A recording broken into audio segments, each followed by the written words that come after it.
अस्सलाम वालेकुम नाजरीन, आज की इस वीडियो में एमन और मिनाल के भाई और भाभी की खूबसूरत तस्वीरें और वीडियो शेयर की जाएंगी। साथ ही आपको बताते चलें कि एमन और मिनाल की भाभी का ड्रेस किस डिज़ाइनर ने डिज़ाइन किया और सबा माज जो कि एमन की भाभी है वो किस सलोन से तैयार हुई।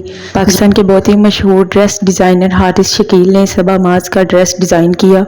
अगर आपने मेरे चैनल को अभी तक सब्सक्राइब नहीं किया तो काइंडली लाइक शेयर और सब्सक्राइब माई चैनल। एमन और मिनाल खान की भाभी सबा माज के जिस सैलून से तैयार हुई उनका नाम है सना सारा सैलून।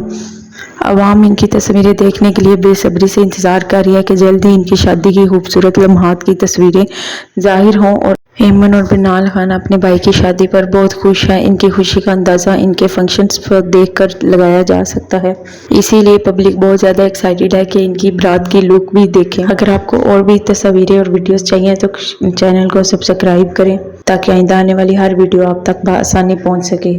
Thank you.